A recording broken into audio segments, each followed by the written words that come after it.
तो welcome students आपके पास में। तो अभी तक अपन ने 12th क्रेश कोर्स के अभी तक अपन ने 2 पार्ट कंप्लीट कर लिए थे। तो आज मैं आपके पास सामने पार्ट 3 लेके आया हूं, जिसके अंदर अपन क्वेश्चन नंबर 9 और 10 के बारे में डिस्कस करेंगे। क्लियर? तो 1 से लेके 8 तक 2 पार्ट में अपन लोगों ने डिस्कस कर लिया है। उनके लिंक मैं आपको नीचे शेयर कर दूंगा। अगर कोई स्टूडेंट नया हो इस वीडियो के ऊपर तो पहले पार्ट फर्स्ट और पार्ट सेकंड को आप जाके देखिए, उसके बाद आपको पार्ट 3 के ऊपर फोकस करना है। क्लियर? तो क्वेश्चन नंबर अगर मैं डिस्कस करूं क्वेश्चन नंबर 9 और क्वेश्चन नंबर 10 की बात करूं, क्वेश्चन नंबर जो 9 आपके पास में होगा वो जो 10 मेरे पास होगा वो बेसिकली आपके पास चैप्टर नंबर किसमें से आएंगे, ये आएगा चैप्टर 15 में से, ये आएगा चैप्टर 16 में से। क्लियर? तो दो क्वेश्चंस के बारे में अपन लोग आज डिस्कस करेंगे।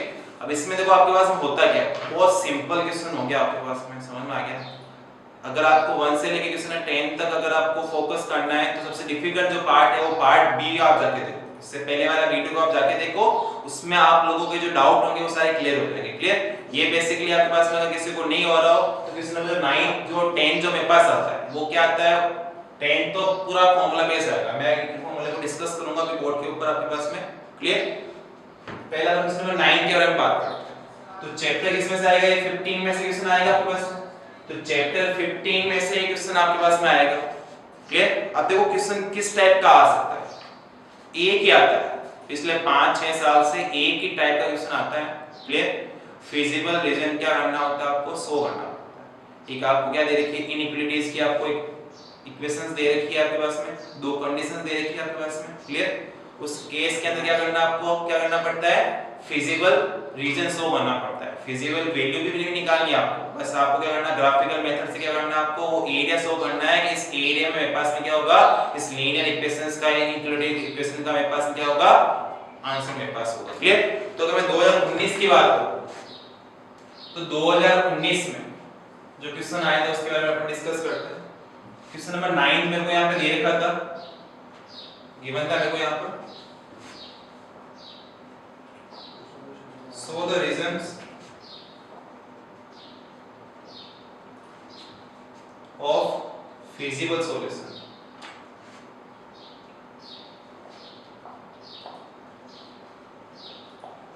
feasible solution under the following constraint आपके पास। constraint मतलब आपको conditions दे रखी है आपको यहाँ पर, आपको under the following constraint आपके पास। क्लियर? तो इस कंस्ट्रेंट के फॉर्म में आपको क्या दे रखी है, कंडीशंस दे रखी है, उनकी क्या करनी है, आपको फिजिबल रीजन क्या करना है, शो करना है। अब इक्वेशंस देखो क्या दे रखी है, इनइक्वालिटीज के आपके पास 2x + 3y < 6, एक आपको दे रखा है x < 0 और y < 0 आपके पास।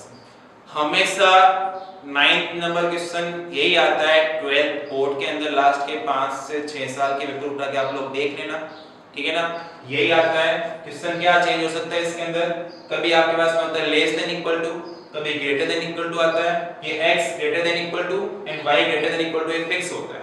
इस एक इक्वेशंस को क्या करते हैं, चेंज करते हैं, कभी लेस देन कभी ग्रेटर देन आपके पास।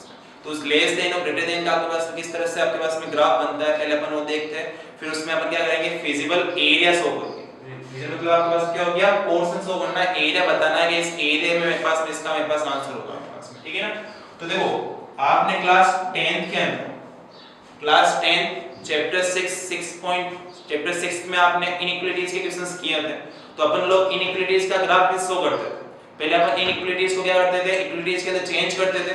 क्लियर? तो सेम प्रोसेस आपको क्या करना है, यहां पे अप्लाई करना है, ठीक है ना। तो चेंज इनइक्वालिटीज इनटू इक्वालिटीज आपके पास। तो इनइक्वालिटीज को क्या कर दिया आपने, इक्वालिटीज के अंदर चेंज कर दिया आपके पास।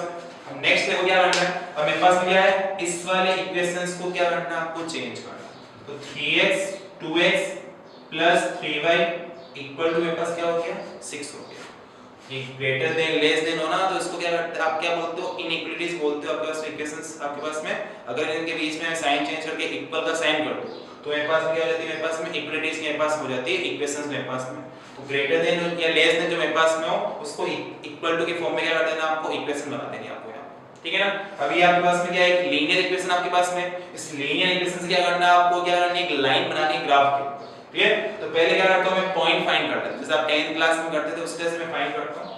क्या करना है आप लोगों को, देखो थोड़ा तरीका क्या हो गया है, 12th क्लास में चेंज हो गया। अब करना क्या है, एक बार आप x की वैल्यू 0 पुट करो, y की वैल्यू आएगी, नेक्स्ट में क्या करना है आपको, y की वैल्यू 0 पुट करनी है, x की आपके पास वैल्यू आएगी, ठीक है ना। बिकॉज़ क्या है, जो आपके पास फीजिबल रीजन आपके पास होगा इसमें 12th क्लास में, वो फर्स्ट क्वाड्रेंट के अंदर आपके पास होगा, और फर्स्ट क्वाड्रेंट में मेरे पास में क्या है, जो मैक्सिमम मेरे पास वैल्यू होती है, सारी वैल्यू मेरे पास में क्या होती है, +1 प्लस में होती है, x की मेरे पास वैल्यू होती है प्लस में, और y मेरे पास में क्या होता है, प्लस में मेरे पास वैल्यू होती है, क्लियर।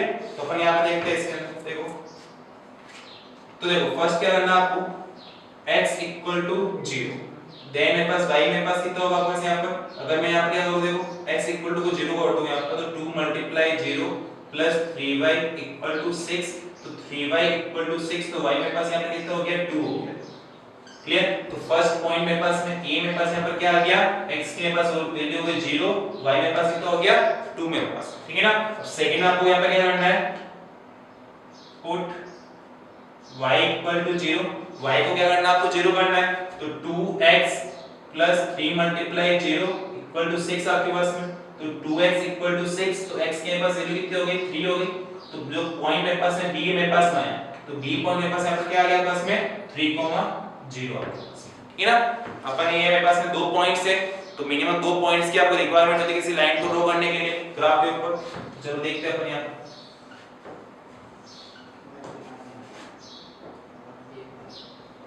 तो ये हो गया +x, ये हो गया -x, ये +y -y, 1 2 3 4 5 1 2 3 4 5। एग्जाम में कोई ग्राफ नहीं मिलेगा आपको, ये रफली आपको ड्रॉ करना है, कोई स्केल आपको इसमें नहीं लिखनी, जैसे 10th क्लास में लिखते थे वो नहीं करना, आपको अपने मन से देखना कि इक्वल डिस्टेंस के ऊपर आपको क्या कर देना है, कोऑर्डिनेट्स को कर देना है, क्लियर। तो ये मेरे पास हो गया 1, ये 2, ये 3 4 एंड 5, ये हो गया 1 2 3 4 एंड 5।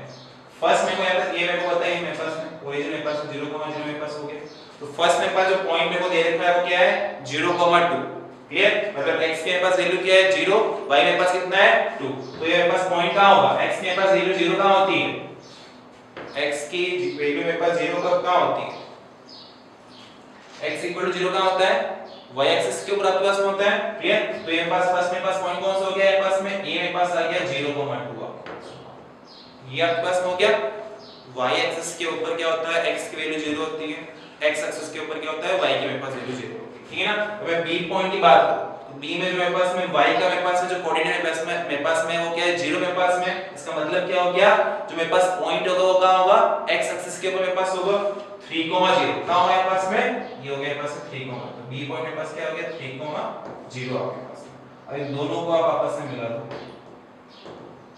मिला दिया आप लोगों ने, इस तरह से आप लोग मिला दो, क्लियर। और वो क्या करता है, इस पॉइंट तक इसको रखता है, तो चाहो तो आप इन दो पॉइंट तक ही इस लाइन को रख सकते हो, कोई दिक्कत नहीं पड़ता, ठीक है ना। तो अब देखो आपने 2x + 3y 6 के लिए काम कंप्लीट कर दिया, क्लियर। बट अब आपको क्या करना है, ये तो आपके पास में आपने चेंज किया था, इनइक्वालिटीज को आपने इक्वालिटीज में चेंज किया था, तो इक्वालिटीज के लिए तो आपने एक लाइन ड्रॉ कर दी, अब इनइक्वालिटीज के लिए मेरे को क्या करना पड़ेगा, उस लाइन किस ओर जाएगी, ओरिजिन की तरफ जाएगी या ओरिजिन से मेरे पास में दूर जाएगी, वो आपको शो करना है, क्लियर। इनइक्वालिटीज के लिए 2x + 3y < 6, तो पुट इसके लिए करना क्या, put x = 0 and y = 0 and y = 0, ठीक है ना। किसमें क्या आपने x और y को 0, इस वाले इक्वेशन के अंदर, ठीक है ना। इस इक्वेशन में x की वैल्यू 0 और y की वैल्यू 0 पुट करनी है आपको, तो 2 × 0 + 3 × 0 < 6, ठीक है ना। अब देखो इक्वल वाला काम हो गया, तो आप क्या करना, ओनली फॉर यहां पर लेस देन का ही साइन रखना, क्योंकि इक्वल वाली आपने बात कर ली, आप कंप्लीट कर ली, तो 0 यहां पे मेरे पास वैल्यू आएगी 0 6, क्या ये स्टेटमेंट आपके पास सामने है, ये सच है, सही है, ट्रू है, फॉल्स है आपके पास में, या 6 मेरे पास 0 से मेरे पास बड़ा होता है क्या, यस होता है, तो क्या हो गया मेरे पास में, ये 2 मेरे पास हो गया, तो उस केस में क्या होता है आपके पास में, जो लाइन होगी वो क्या होगी, टुवर्ड द ओरिजिन मेरे पास में होगी, ठीक है ना। तो इसके जो मेरे पास a है मेरे पास बनेगा, मेरे पास क्या बनेगा, ओरिजिन के मेरे पास में तरफ मेरे पास बनेगा, क्लियर। तो आप इस लाइन को आप यहीं तक रखना, यहां तक इसको रखना, और इस वाले को आप यहां तक, ठीक है ना, आपके पास इस तरह से, क्लियर। अब ये क्या होगा मेरे पास में, ओरिजिन की तरफ मेरे पास होगा, तो ये मेरे पास हो गया, इस तरह से इसको साइन कर देता हूं, टुवर्ड द ओरिजिन मेरे पास हो गया, ठीक है ना। तो फर्स्ट जो मेरे पास में कंस्ट्रेंट था उसका आपने काम कर दिया कंप्लीट। फिर अपन बात करते हैं x greater than equal to 0। x equal to 0 कहां होता है y एक्सिस के ऊपर, तो ये मेरे पास में क्या है x इक्वल टू 0, बात क्या हो रही है ग्रेटर देन इक्वल टू 0, मतलब क्या है पास में वैल्यू जो होगी वो क्या होगी 0 से इंक्रीज होगी 1 2 3। तो जो x का जो मेरे पास इंटरवल मेरे पास होगा या x जो मेरे पास x greater than equal to 0 जो मेरे पास में एरिया फाउंड करेगा मेरे पास क्या करेगा मेरे पास में प्लस वैल्यू की तरफ मेरे पास में करेगा, ठीक है ना। तो ये मेरे पास क्या होगा मेरे पास में x greater than equal to 0 या इक्वल टू 0, क्लियर मेरे पास में। नेक्स्ट मेरे पास क्या है मेरे पास में सेकंड को क्या दे रखा है यहां पर y greater than equal to 0, तो y इक्वल टू 0 मेरे पास क्या होता है x एक्सिस के ऊपर मेरे पास होता है, तो ये आपको क्या शो करेगा आपके पास यहां पर y greater than equal to 0। तो ऐसे आपको क्या करना है एरो का साइन करना है। अब एक चीज देख लोगे, अब ये वैल्यू इस तरह से आ रही है, ये वैल्यू ऐसे आ रही है, ये वैल्यू ऐसे आ रही है, तो इसके बीच में जो मेरे पास एरिया फॉर्म मेरे पास हो गया, कौन सा रीजन मेरे पास यहां पर आपके पास बनता है, क्या आपके पास ये वाली चीज बन रही है नहीं बन रही, ध्यान से देखो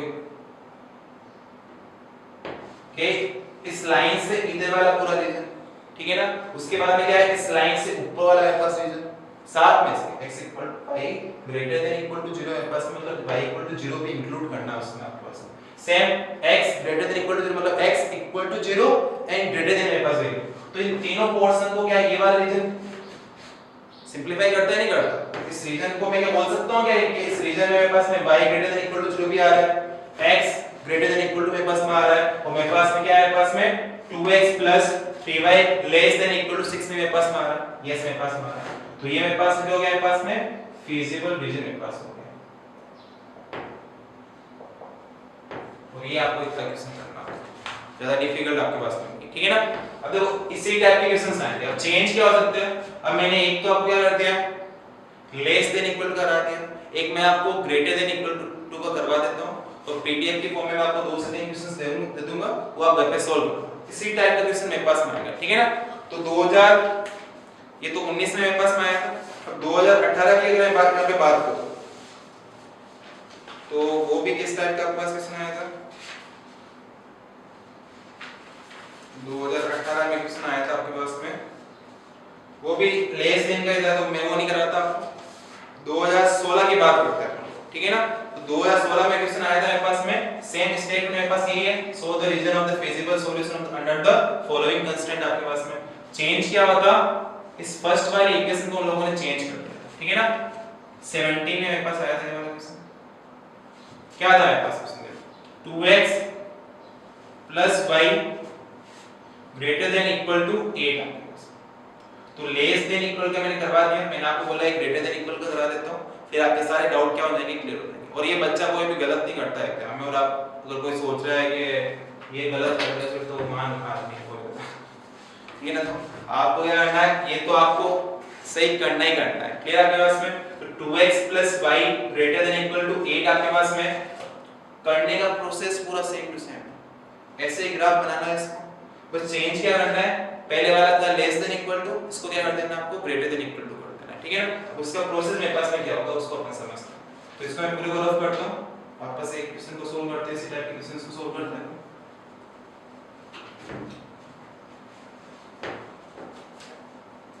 तो एग्जाम में ये वाला क्वेश्चन तो गलत करना ही नहीं है, और जितना कम लिखो उतना, जो देखने वाला होगा वो ग्राफ देखेगा, ग्राफ में आपने एरिया अगर सही शो कर रखा है टिक करके आपको 1 मार्क्स देगा, ठीक है ना।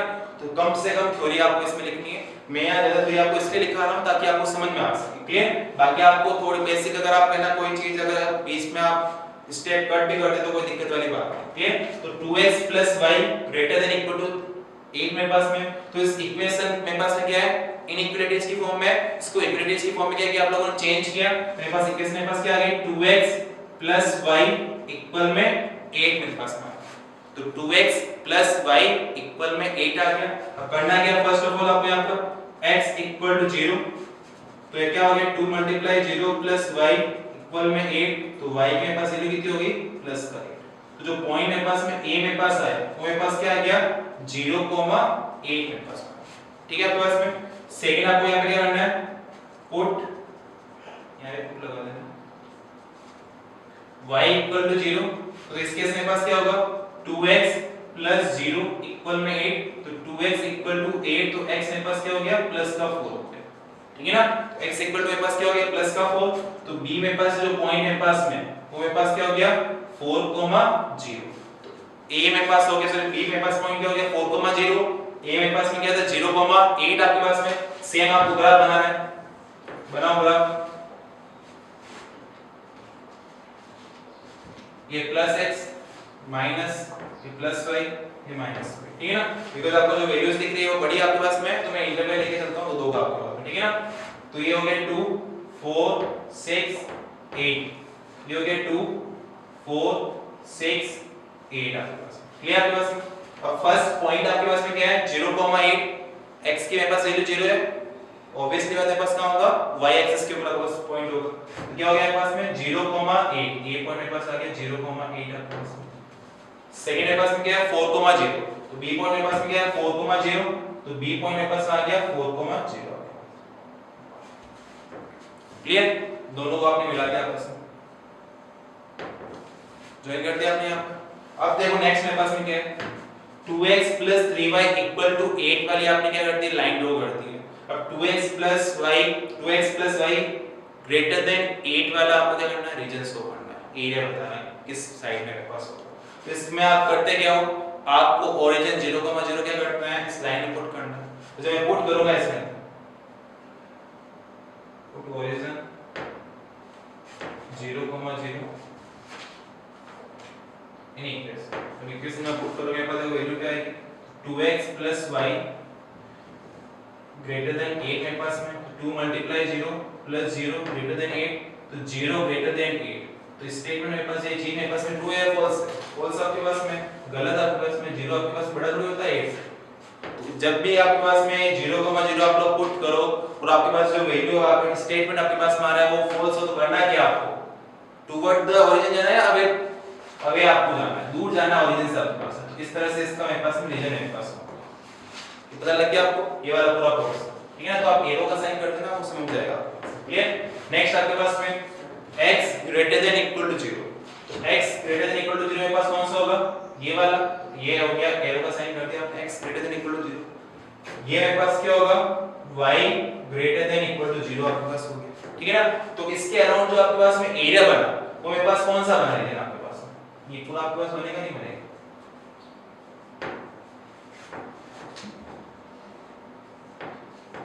इस तरह से क्या कर देना आपको इसको सिलेक्ट कर देना है, ठीक है ना। तो ये आपका क्वेश्चन हो गया। तो मैंने ग्रेटर देन इक्वल का और लेस देन इक्वल का मैं दोनों का आपको क्वेश्चंस करवा दिया है। तो 9th वाला क्वेश्चन आपके क्वेश्चन कंप्लीट आपके पास हो गया, क्लियर। तो नेक्स्ट अपन क्वेश्चन नंबर 10 के बारे में डिस्कस करते हैं।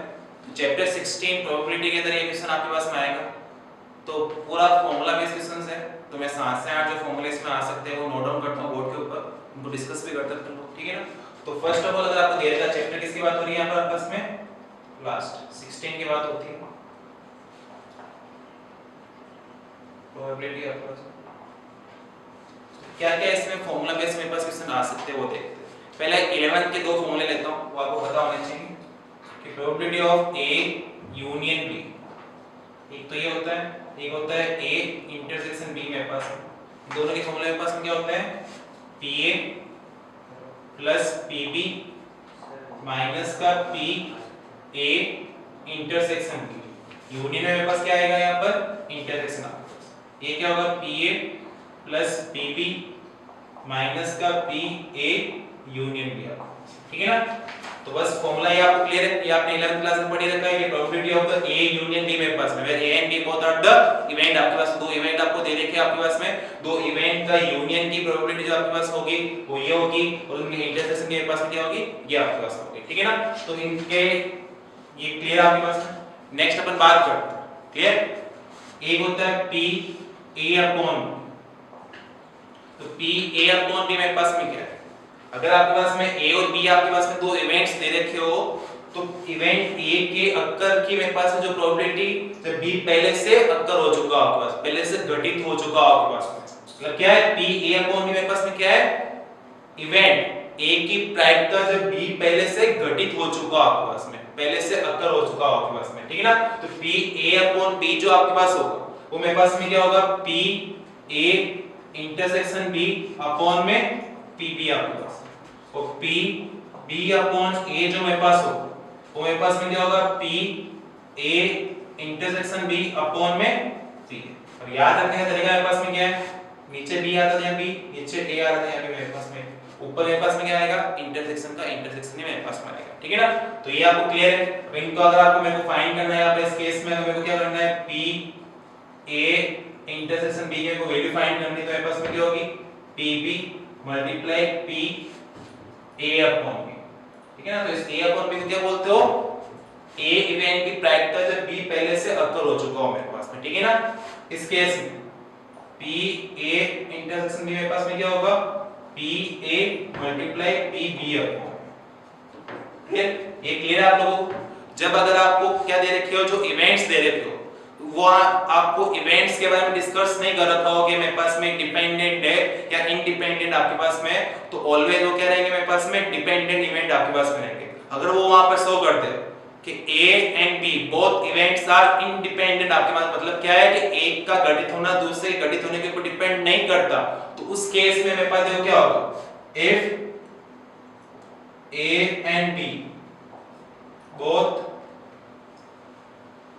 events are independent, मतलब स्वतंत्र आपके पास में हो, तो उस केस में देखो क्या होगा, अगर मेरे पास में A और B जो मेरे को दे रखे दोनों इवेंट आपस में क्या है, इंडिपेंडेंट आपके पास में, तो A की अकरेंस दूसरे की अकरेंस के ऊपर डिपेंड नहीं करेगी, तो उस केस में मेरे पास में क्या होगा, P A अपॉन B जो आप फाइंड करते हो उसकी चांसेस आपके पास में है क्या, जो P A अपॉन B क्या है मेरे पास में, क्या वो शो करता है P A अपॉन B कि A के अकरेंस की प्रोबेबिलिटी जब B पहले से अकर हो चुका हो, बट A जो मेरे पास में वो B के ऊपर डिपेंड नहीं करता, इंडिपेंडेंट के अंदर आपके पास में, तो उस केस में मेरे पास में क्या होगा, P A अपॉन B होगा, वो ओनली फॉर डिपेंड किसके ऊपर करेगा, A के ऊपर ही डिपेंड करेगी, ठीक है ना। उसकी जो प्रोबेबिलिटी मेरे पास होगी वो इवेंट B के ऊपर मेरे पास में क्या होगी, डिपेंड मेरे पास में नहीं करेगी। तो इस केस में मेरे को क्या याद रखना है, आपको पता है, बस इतना याद रखो कि इंडिपेंडेंट इवेंट अगर मेरे पास में हुआ आपके पास में, तो उस केस में क्या होगा, ये दोनों के जो मेरे पास वैल्यू होगी वो क्या होगी, नीचे वाले इवेंट्स के ऊपर डिपेंड नहीं करेंगे मेरे पास में। क्या है इसको P A अपॉन B को आप क्या बोलते हो कि A के घटित होने की प्रायिकता जब B पहले से घटित हो चुका हो, बट इंडिपेंडेंट में मेरे पास में क्या है, A के घटित होने की प्रायिकता अगर आप लोग याद करो तो B के ऊपर निर्भर कर ही नहीं, डिपेंड कर ही नहीं मेरे पास में, तो इस केस में मेरे पास इसका मेरे पास मान क्या होगा, मेरे पास में P A हो जाएगा, इसका मेरे पास क्या हो जाएगा, P B आपके पास हो जाएगा।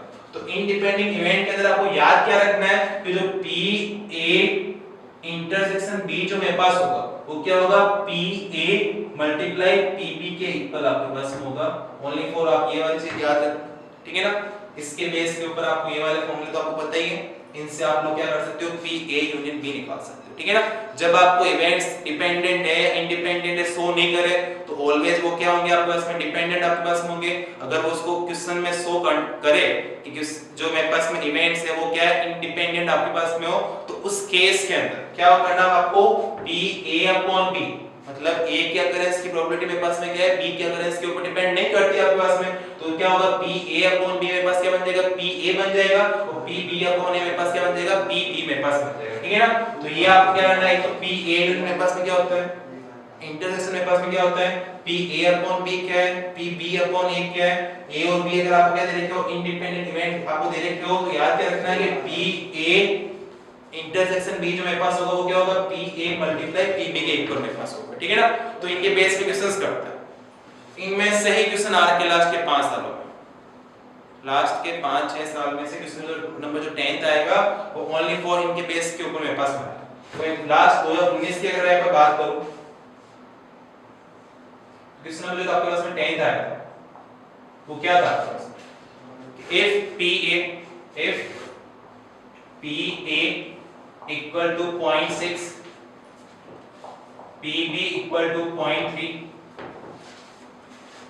and P A intersection B equal to 0.2, then find P A upon B। तो यहाँ मेरे को बताओ इवेंट्स डिपेंडेंट है इंडिपेंडेंट उनके उसके बारे में डिस्कस किया गया नहीं किया, तो ऑलवेज मेरे पास में क्या होंगे, डिपेंडेंट मेरे पास होंगे। डिपेंडेंट अगर मेरे पास में हो, मेरे को क्या करना है, इन ऊपर वाले फॉर्मूले का यूज करना है, ठीक है ना। इंडिपेंडेंट हो तो याद कर रखना है कि P A इंटरसेक्शन B जो होगा वो क्या होगा, P A multiply P B के बराबर होगा। अब ये तो मेरे पास क्या हो गया, P A अपॉन B की आपको वैल्यू फाइंड करनी है, तो P A अपॉन B मेरे पास में क्या होता है, P A intersection B upon में पी बी, तो ए इंटरसेक्शन बी भी आपको दे रखा है, पी बी भी आपको दे रखा है, तो मेरे पास फॉर्मूला मेरे पास क्या बनेगा, P A intersection B upon में पी बी आपके पास। तो ये मेरे पास कितना हो गया 0.2 डिवाइड बाय 0.3, तो इसको आपने हटाया मेरे पास वैल्यू कितना होगी 2/3 आपके पास में हो गई है। क्लियर? तो ये इसका आंसर हो गया आपके पास। अगर मैं 2018 की बात करूं तो 2018 में आपके पास क्वेश्चन आया था, तो ये बहुत सिंपल था आपके पास में। इसमें शो करेगा कि if A and B are two independent event आपके पास में, मतलब क्या हो गया कि दोनों एक दूसरे के ऊपर डिपेंड नहीं करते आपके पास में, ठीक है ना, independent event, then P A with P A में क्या दे रखा आपके पास में, चलो मैं पहले रफ कर देता हूं एक बार ये वाले पोर्शन।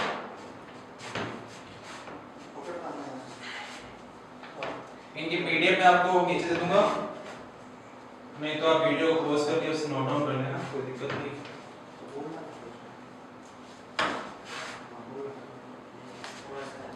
तो 2018 के अंदर जो मेरे पास क्वेश्चन नंबर 10 आया था वो क्या था कि इवेंट कि if A event and B event are independent, मतलब स्वतंत्र अगर मेरे पास में इवेंट मेरे पास में हो, तो उस केस में मेरे को क्या देगा कि पी ए मेरे को यहां पे दे रखा था, पी ए मेरे को यहां पे शो किया हुआ था क्या मेरे पास में 0.2, पी बी मेरे को यहां पे दे रखा था 0.5, तो फाइंड मेरे को क्या करना था पी ए यूनियन, ठीक है। तो मैंने क्या बोला, अगर आपके पास में दो इवेंट आपस में इंडिपेंडेंट हो तो एक की अकरेंस दूसरे की अकरेंस के ऊपर डिपेंड नहीं करेगी, और उनका जो ए इंटरसेक्शन बी की जो मेरे पास में प्रोबेबिलिटी मेरे पास होगी वो क्या होगी, उनके P A multiply P B के इक्वल। तो आपको पता है कि इन if A and B is independent event then P A intersection B जो मेरे पास होगा वो क्या होगा P A multiply P B के मेरे पास इक्वल होगा।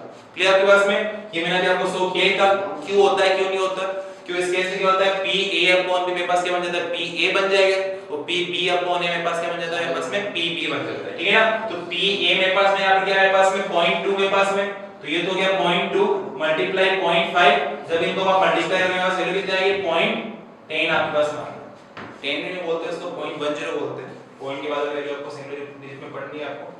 अगर आपके पास में P A इंटरसेक्शन B की आपके पास वैल्यू है तो P A यूनियन B आपके पास क्या होता है 11th क्लास, अभी जो मैंने आपको फर्स्ट दो फॉर्मूले लिखे तो P A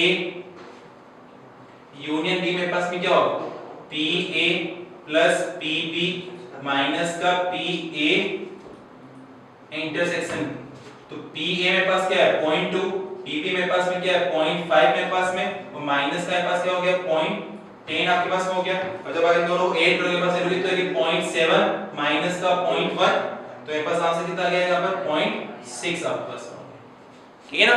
तो ये इस टाइप का क्वेश्चन आ सकता है। इवेंट बोल देगा आपको कि इंडिपेंडेंट इवेंट मेरे पास में, और आपको ये क्या बोलेगा यूनियन की वैल्यू पूछेगा आपके पास में, क्लियर। तो 18 में क्वेश्चन आपके पास में आया था।